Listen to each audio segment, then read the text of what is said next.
இது பாருங்க, இது ரொம்ப சூக்ஷ்மமான விஷயம் கேட்கிறேன். ஒருத்தர் இன்னொருத்தரை கல்யாணம் பண்ணிக்கும் போது எதுக்கு மதம் மாறணும்? முதல்ல நீங்க அவரை கல்யாணம் பண்ணிக்கிறீங்களா? அது என்ன மைண்ட் செட்னு கேட்கிறேன். எல்லாரும் கனகதாராவே பாடி மகாலட்சுமியோட அனுகிரகத்தையே கேட்டு இருக்க முடியும்? ரொம்ப ரூல்ஸா போட்டுன்னு போகணும்னு வச்சுக்கோங்க. கல்யாணத்துக்கு ஏதோ இருக்கு, வேலை வாய்ப்பு தேடி வர மாதிரி ஆயிடுது. இதை பண்ணிருக்கணும், அது பண்ணிருக்கணுங்கிற மாதிரி.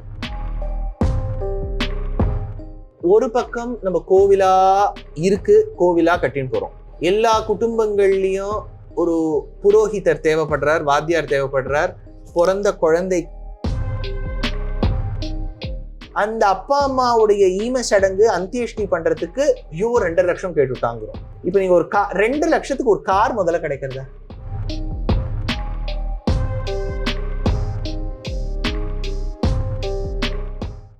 வணக்கம் வாவ் தமிழா நண்பர்களே. ஆன்மீக பேச்சாளரும் வேதிக் ஸ்காலருமான திரு துஷ்யந்த் ஸ்ரீதர் அவர்களை சந்திக்கிறோம். அவரிடம் பேசுவதற்கு பல விஷயங்கள் இருக்கின்றன. வாருங்கள், அவரை சந்திப்போம். வணக்கம் சார். நமஸ்காரம். இப்போதான் யூஎஸ் டூர்லேருந்து வந்திருக்கீங்க போல இருக்கு.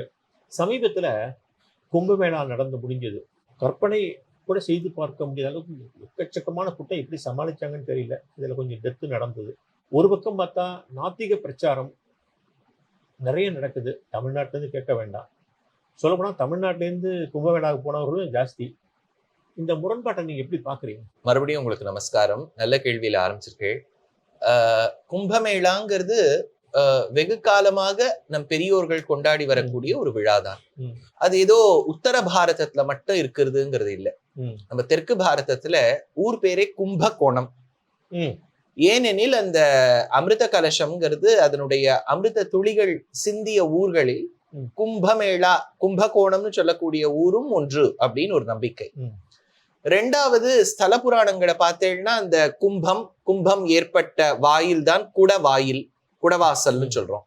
அந்த கும்பத்துல பல பல விஷயங்களை தேக்கி வச்சு சிருஷ்டியை துவங்கிய பொழுதுதான் திருச்சேரைங்கிற சாரநாத கஷேத்திரம் கும்பகோணத்துக்கு. கும்பகோணத்துல இருக்கக்கூடிய சிவபெருமானுக்கே கும்பேஸ்வரர்னு பேரு. அதனால நமக்கும் கும்பமேளாங்கிறது ரொம்ப முக்கியம். ஆனா ஒரே சமயத்துல எல்லா ஊர்லயும் வராது. அது ஒரு பர்டிகுலர் பீரியட்ல வரும். இப்ப 12 வருஷத்துக்கு அப்புறம் மாமாங்கம்னு பேரு, கும்பகோணத்துல. அந்த மாதிரி இப்ப உத்தர பாரதத்துல நதிகள் சங்கமிக்க கூடிய இடம். பிரயாகன்னு சொன்னாலே கான்ஃப்ளூயன்ஸ்னு அர்த்தம். கூடல், எப்படி நம்ம திருமுக்குடல் அப்படின்னு கர்நாடகத்துல சொல்றோமோ அந்த மாதிரி கங்கையும் யமுனையும் அந்தர்வாகினியாக சரஸ்வதியும் குப்த சரஸ்வதியும் சந்திக்கக்கூடிய இடம் தான் பிரயாக். அது எல்லா பிரயாகங்களுக்கும் ராஜா. ஏன்னா பத்ரிகாசிரமம் போகும்போது நிறைய நதிகள் சங்கமிக்கக்கூடிய இடம் வரும். தேவ பிரயாக், ருத்ர பிரயாக், நந்த பிரயாக், கர்ண பிரயாக்னு வரும். அலகநந்தா, பாகீரதி, நந்தினி, அலகநந்தா, இந்த மாதிரி சங்கமிக்கக்கூடிய இடம்.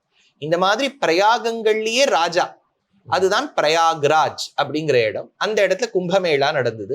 அதுல நீங்க சொன்ன மாதிரி பல கோடி மக்கள், பாரதத்தை சார்ந்தவர்கள், வெவ்வேறு இடங்கள், தமிழ்நாடு, கேரளம், கர்நாடகம், ஆந்திர, தெலுங்கானா, மகாராஷ்டிரம், இந்த மாதிரி இடங்கள், வடதேசத்துல இருக்கக்கூடியவர்கள், விதேசத்துல இருக்கக்கூடியவர்கள், பல பேர் அடியேனுக்கே தெரிஞ்சு விதேசத்திலேருந்து கும்பமேளால ஸ்நானம் பண்ணணுங்கிறதுக்காகவே வந்தா. So it was a beautiful என்ன சொல்றது, ஒரு கெட் டுகெதர் ஆஃப் ஆல் ஆஸ்திகாஸ். ஸோ இது ஒரு பெரிய விஷயம் நடந்தது தான். ரெண்டாவது, நீங்க என்ன கேட்டீங்கன்னா நாஸ்திக பிரச்சாரம் நடந்துட்டு இருக்குங்கிறீங்கோ.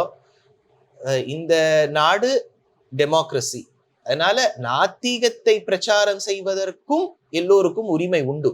ஆனா பிரச்சாரம் நடக்கிறதுங்கிறதுக்காக அதை சார்ந்தவர்கள் நிறைய பேர் இருக்காங்கிறது இல்லை இல்லையா? ஒரு படம் ஓடுறது, அது தியேட்டர்ல காலியா கூட இருக்கும் இல்லையா? அந்த மாதிரி நாஸ்திக பிரச்சாரம் நடக்கிறது.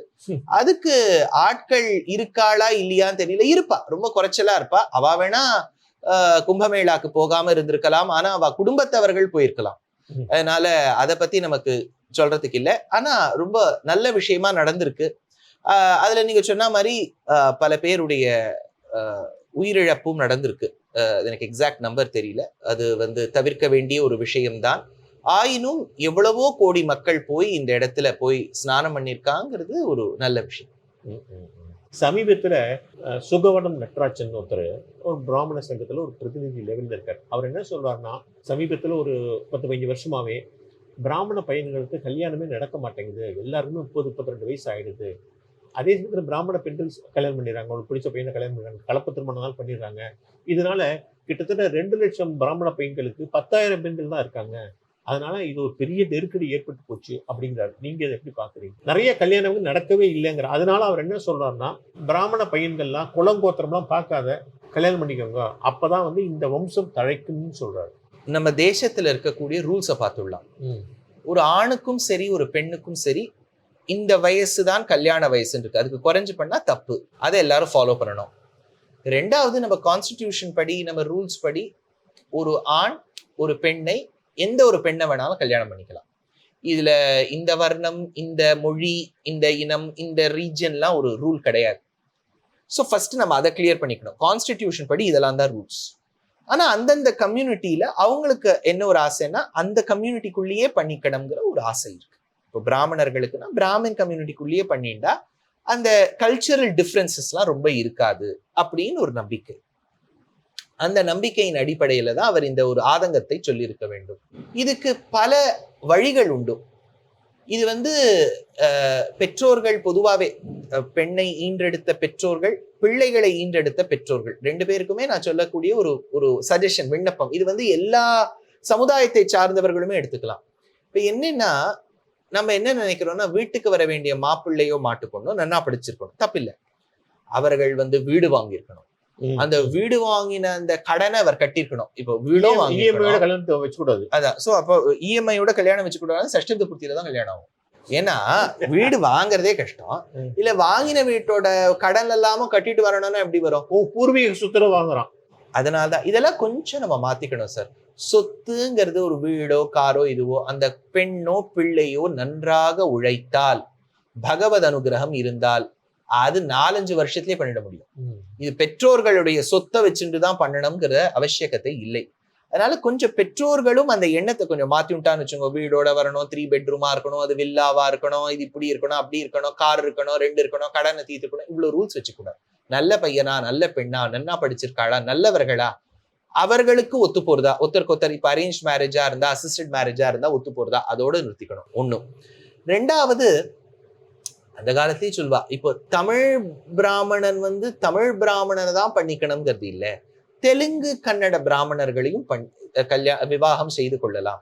ஏன்னா இப்போ கனெக்டிங் மொழிங்கிறது அதுலதான். அதுல என்ன ஒரு அட்வான்டேஜ்னா, இப்போ தெலுங்குக்காரால பண்ணிட்டா நீங்க தெலுங்கு கத்துப்பேள், அவர்கள் தமிழை கத்துப்பா.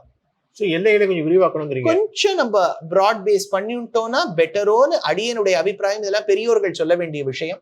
அப்படி பண்ணிட்டா பெட்டர். இன்னொன்னும் ரொம்ப ரூல்ஸா போட்டுன்னு போகணும்னு வச்சுக்கோங்க. கல்யாணத்துக்கு ஏதோ இருக்கு, வேலை வாய்ப்பு தேடி வர மாதிரி ஆயிடுது. இதை பண்ணிருக்கணும், அது பண்ணிருக்கணுங்கிற மாதிரி. ஒரு நல்ல பிள்ளையா இருக்கணும், நல்ல பெண்ணா இருக்கணும், நல்லா ஓரளவுக்கு டீசெண்டா படிச்சிருக்கணும். ஜோதிடர்கள் வேற 9 பொருத்தம் 10 பொருத்தம், அதெல்லாம் சரியா? அவ்வளவு பொருத்தங்கள் பார்த்தா நடக்குமா? இது வந்து ஜோதிஷத்துல இருக்கக்கூடிய பெரியோர்களையும் அடியனுக்கு தெரியும். எல்லா ஜோதிஷர்களுமே ஒரு கல்யாணம் நடக்கணும்னு நினைச்சுதான் சொல்லுவா. ஒரு ஜாதகம் பொருத்தம் பார்க்கும்போது நடக்க கூடாது, தட்டி போகணுங்கிறதுக்காக சொல்றது இல்ல. மினிமம் சில மேட்சஸ் இருந்தா நன்னா இருக்குமோன்னு அவர்களுக்கு தோன்றது. அதுவும் பல ஜோதிஷர்கள் நான் சொல்லி கேள்விப்பட்டிருக்கேன், 30-35 வயசு ஆயிடுச்சுன்னா ரொம்ப ஜாதகம் கூட பார்க்க வேண்டிய அவசியகத்தை இல்லை, மனசு பொருத்தம் இருக்கான்னு பாத்துருங்கோ அப்படின்னு சொல்லிட்டு பண்றவா இருக்கா. இத கொஞ்சம் காம்ப்ரமைசஸ் எல்லா தரப்புலையுமே தேவைப்படுறது சார். பண்ணாதான் பொதுவாக அந்த சமுதாயம்ங்கிறது வறுமை ஒழிய ரிஜிட் ரூல்ஸா நம்ம வச்சுட்டோம்னா கஷ்டம். இதுதான் அடியனுடைய அபிப்பிராயம். பட் இதுக்கு சொல்யூஷன் இப்படிதான் கொண்டு போகணுமா? இப்படிதான் கொண்டு போக முடியும். இப்ப அந்த குழந்தையாவே ஒரு பெண்ணோ பிள்ளையோ அவர்களுக்கு பிடிச்ச ஒரு பார்ட்னரை தேடி கண்டுபிடிச்சுட்டான்னா, இப்ப இருக்கக்கூடிய பெற்றோர்கள்லாம் யாரும் பொதுவா பெருசா ஒன்னும் ஒரு எதிர்ப்பு சொல்றது இல்லை. ஆயினும் இப்ப நிறைய குழந்தைகள் வந்து அப்பா அம்மா பார்த்து வச்சா நன்னா இருக்குமே அப்படின்னு நினைக்கக்கூடிய இடத்துல அப்பா அம்மா வந்து கொஞ்சம் ரிலாக்ஸ் பண்ணி ரூல்ஸ் எல்லாம் கொஞ்சம் குறைச்சு கொஞ்சம் விரிவாக்கி அப்படி பார்த்தா பெட்டர். மதம் மாதிரி பண்ணிக்கலாம். நீங்க ஏத்துக்கிறீங்களா? பாருங்க, இது ரொம்ப சூக்ஷ்மமான விஷயம் கேட்கிறேன். ஒருத்தர் இன்னொருத்தரை கல்யாணம் பண்ணிக்கும் போது எதுக்கு மதம் மாறணும்? முதல்ல நீங்க அவரை கல்யாணம் பண்ணிக்கிறீங்களா, அவரோட மதத்தை கல்யாணம் பண்ணிக்கிறீங்களா? அகஸ்மாத்தா அவங்க வேற மதம் ஆயிடுறாங்க. இது தேவையில்லாதது, வேண்டாதது அப்படிங்கிறது என்னுடைய அபிப்பிராயம். நான் பண்ணவாளை பத்திலாம் நான் ஒன்றும் சொல்லலை. இது வேண்டாது. எதுக்கு நம்ம மதம் எல்லாம் மாறணும்? மதம்ங்கிறது நம்ம ஒரு இறை நம்பிக்கை, என்னுடைய கலாச்சாரம், மதத்திலேயே அவங்க இருக்கலாமே, கல்யாணம் பண்ணிட்டு கூட அப்படியே இருக்கலாம், அப்படிதான் இருக்கணும். அப்படி இல்லைன்னா தான் நிறைய இந்த மாதிரி நிறைய விஷயங்கள் இப்ப இந்த கேரளா ஸ்டோரி அப்படின்லாம் வந்ததே, அதுல நிறைய விஷயங்கள் வந்து உண்மையாக இருக்கலாம். அதனால பெட்டர். சமீபத்துல ஒரு ஒரு பெண்ணு வந்து அவங்க ஃபேஸ்புக்ல ரொம்ப வருத்தப்பட்டு சொன்னாங்க. அவங்க கொஞ்சம் ஹை ப்ரொஃபைல் லேடி. அவங்க சொல்ற இஷ்யூ வந்து ஒரு சோசியல் இஷ்யூ. அவங்க என்ன சொல்றாங்கன்னா, பிராமண புரோகிதர்கள்னு சொல்றாங்க, அந்த வார்த்தை யூஸ் பண்றாங்க. பிராமண புரோகிதர்கள் எங்க வீட்டுல ஒரு டெத், அப்பா டெத் போல இருக்கு. டெத்துக்காக நான் பிராமண புரோகிதர்ல வச்சு இந்த ஈம காரியங்கள் பண்ணணும்னு சொன்னபோது, ஐயோ செலவு கொஞ்சம் கொஞ்சமா இழுத்து விடாம கிட்டத்தட்ட 2.5 லட்சம் ரூபாய் இழுத்து விட்டாங்க. 2.5 லட்சம் ரூபாய் செலவாயிருக்கு ஈம காரியம் முடியுது. ஏன்னா நாங்க கொஞ்சம் வசதியானவங்க கண்டுபிடிச்சிட்டாங்க அவங்க. இப்படி நடக்கிறது. இதை நாங்க வெளியில சொல்லி இதை நான் வந்து ஃபேஸ்புக்ல போட்டேன். ஏன் வந்து ஒரு ஒரு ஒரு மற்ற வேலை பார்க்குறாங்கல்ல, ஒரு எலக்ட்ரீஷியனுக்கு நீங்க என்ன கணக்கு பார்த்தா கொடுக்குறீங்க, அவங்களுக்குலாம் அவங்களுடைய சம்பளத்தை கொடுக்கறது இல்லை.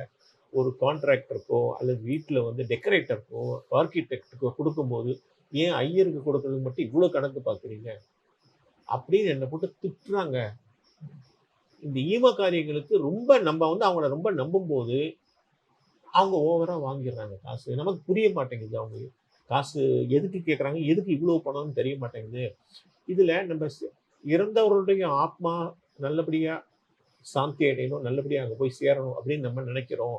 ஏன்னா நமக்கு அந்த பிலீஃப் இருக்குது. அந்த பிலீஃபை இவங்க வந்து என்கேஷ் பண்ணிக்கிறாங்க அப்படின்னு ரொம்ப வருத்தப்பட்டு சொல்லி இதை நான் வெளியில் சொன்னால் உடனே என்ன திட்டுறாங்க. மற்றதுக்குலாம் அவங்களுக்கு வயிறு இருக்குல்ல, அவன் என்ன பண்ணுவான், அவனுக்கு என்ன பிஎஃப் இருக்கா, இஎஸ்ஐ இருக்கா, என்ன இருக்குது, அப்போ அவன் எப்படிதான் சம்பாதிக்கிறது, அவன் வந்து உங்களுக்கு ஆசீர்வாதம் பண்ணிட்டு போயிட்டே இருக்க முடியுமா அப்படிங்கிற பதில் கேட்குறாங்க. நடக்குதா இல்லையா? ரொம்ப கேட்கறது. அது கல்யாண காரியத்தும் நடக்கிறது, இந்த காரியத்தும் நடக்கிறது. நீங்க கேட்ட விஷயம்ங்கிறது நான் வந்து வாஸ்தவமா நல்ல கேள்விதான் நான் சொல்லுவேன். ஆனா இதுக்கு 2-3 விதத்துல நம்ம பதில் சொல்லணும் சார். ஒரு பக்கம் நம்ம கோவிலா இருக்கு, கோவிலா கட்டின்னு போறோம். எல்லா குடும்பங்கள்லயும் ஒரு புரோகிதர் தேவைப்படுறார், வாத்தியார் தேவைப்படுறார்.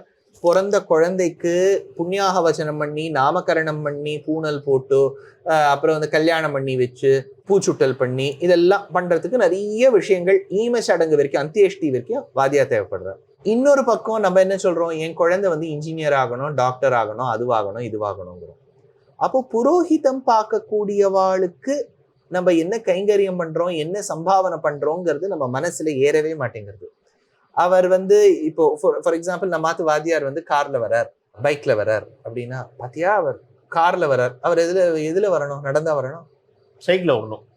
சைக்கிள். அதுதான் நம்ம எண்ணம். நம்ம எண்ணம் என்னன்னா, நம்ம வந்து ஓரளவுக்கு சுபீக்ஷமா இருக்கணும், நம்ம வீட்டுக்கு வரக்கூடிய வாத்தியார் மட்டும் அப்படியே சைக்கிள்லயே இருக்கணும். இது எந்த எண்ணம் நான் கேட்கிறேன். ஒண்ணும். அதனால ஃபர்ஸ்ட் வந்து நம்ம அவர் வந்து ஒரு வைதிக கர்மா பண்ணாலுமே அது அவருடைய ப்ரொஃபஷன், அவர் ஒரு ப்ரொஃபஷனலா பார்க்கணும் அப்படிங்கறது அடியனுடைய அபிப்பிராயம். அதனால வந்து வேதம் படிச்சவங்க வறுமையிலே சுத்தணும்னு நினைக்கிறாங்களோ, அந்த மைண்ட் செட் ஆயிடுச்சு. அது என்ன மைண்ட் செட்னு கேட்கிறேன். எல்லாரும் கனகதாராவே பாடி மகாலட்சுமியோட அனுகிரகத்துக்கே கேட்டு இருக்க முடியும், இவன் ஆசீர்வாதம் மட்டும் வாங்கிப்பான். That is wrong. அதனால அவர்கள் உங்களுக்கு ஒருவேளை அஃபோர்ட் பண்ண முடியலன்னா, நீங்க அஃபோர்ட் பண்ணக்கூடிய வாத்தியார்கிட்ட போறதோ, இல்லாட்டா இவர்கிட்டயே கொஞ்சம் ஒரு விண்ணப்பம், ஒரு ரிக்வெஸ்ட் வைக்கிற மாதிரி, இப்போ ஒரு கடைக்கு போய் கேட்கிற மாதிரி, வாத்தியார்கிட்ட சுவாமி கொஞ்சம் குறைச்சிக்க முடியுமான்னு கேட்டா நிறைய வாத்தியார்கள்லாம் ரொம்ப அகாமடேட்டிவ். அது பண்றது வேற. இப்போ வந்து அவர் ஏழையாவே இருக்கணும் அப்படின்னா யார் வைதிகத்துக்கு வருவா, யார் உட்காந்து நாளைக்கு வேதம் கத்துப்பா? வேதம்ங்கிறது நம்ம அபிருச்சியில கத்துண்டாலுமே அது வந்து அந்த குடும்பம் நடத்துறதுக்கு ஒரு ஆதாரமாவும் இருக்கு. அதனால இது ஒரு பெரிய ஒரு குற்றச்சாட்டா வைக்கக்கூடாது. ஒண்ணு. ரெண்டாவது, வைதிகர்களும் பெரும்பாலும் அடியனுக்கு தெரிஞ்சவாள்லாம் குடும்பத்தினுடைய ஒரு பொருளாதார நிலைமை தெரிஞ்சுதான் ரூபா கேட்பார். ரொம்ப ஒரு ஏழை எளிய மக்கள் கிட்ட எல்லாம் 2 லட்சம் கொடுக்கணும், அவரால் கொடுக்கவே முடியாது.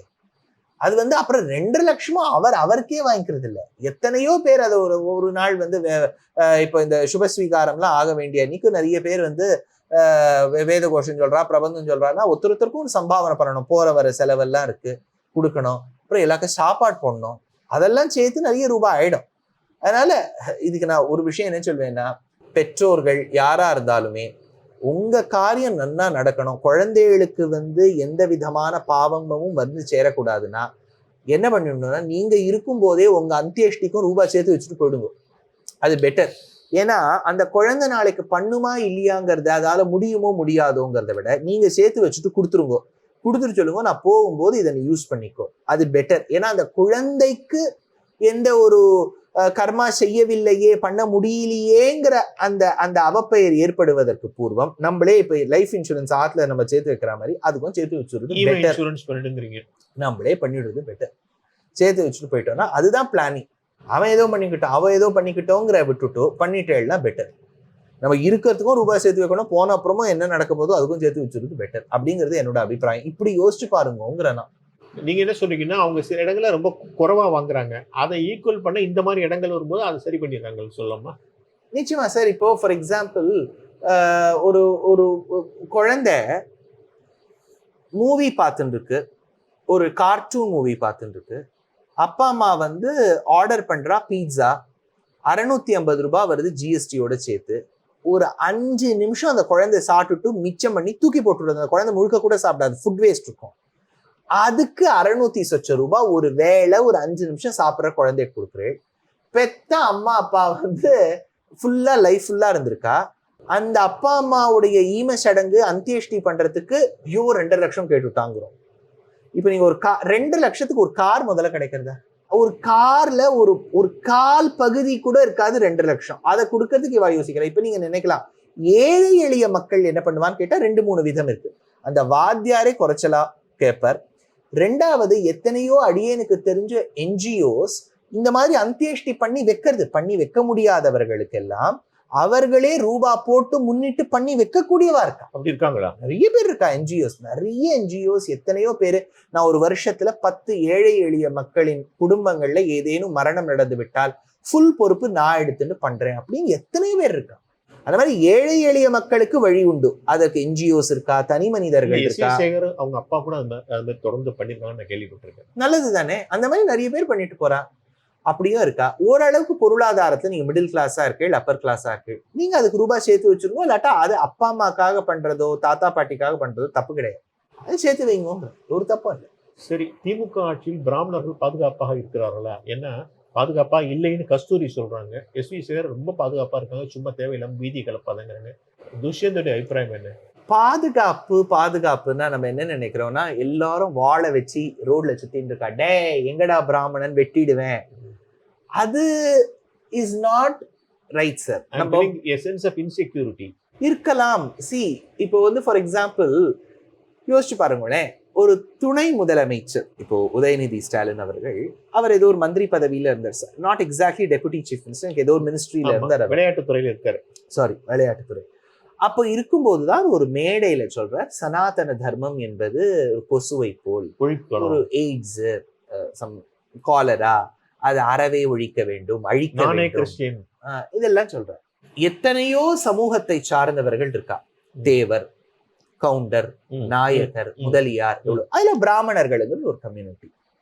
இந்த பிராமணர்கள் கம்யூனிட்டியில பெரும்பாலும் நிறைய மக்கள் வந்து ஒரு நாம சங்கீர்த்தனம், பாட்டு, டான்ஸ், உபன்யாசம் இதுல இருக்கக்கூடியவர்கள். இன்ஜினியர்ஸ், டாக்டர்ஸ்லாம் இருக்கா. பெரும்பாலான பாடகர்கள் வந்து நிறைய பேர் பிராமணாளா இருப்பா. அப்ப நாங்க வந்து ஏதோ ஒரு விதத்துல ராமர், ராமாயணம், கிருஷ்ணர், மகாபாரதம், பாகவதம், பகவத்கீதை இதோட சம்பந்தப்பட்டவாதான். இப்ப நாங்க இப்போ அந்த பயம், இன்செக்யூரிட்டி இல்லைன்னா ஏன் நிறைய பேர் அதுக்கு எதிர்ப்பே சொல்லல?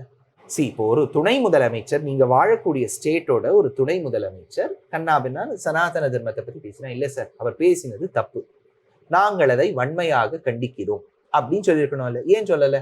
இல்ல சார் அவர்கள் வந்து பெருமாள் கிட்ட விடல, பயம். ஏதாவது சொன்னா, ஒருவேளை நாளைக்கு நம்ம வீட்டு மேல ஏதாவது ஒரு நோட்டீஸ் வந்துட்டுனா, ஒருவேளை நம்ம மேல ஏதாவது கேஸ் போட்டுட்டானா, ஒருவேளை நம்ம ரோட்ல போகும்போது, நம்ம குழந்தை போகும்போது யாராவது அட்டாக் பண்ணிட்டானா, இந்த பயம் எல்லாம் இருக்கும். அதுக்காக தான் சொல்லாம இருந்திருக்கா. சோ பிராமணர்கள் மீது அட்டாக் இருக்கா இல்லையான்னு கேட்டா யாரும் வாழை வச்சுட்டு பாம வச்சுன்னு சுத்தல. இந்த ஒரு இன்செக்யூரிட்டி ஃபீலிங் இருக்குல்ல, அது இருக்கக்கூடாது.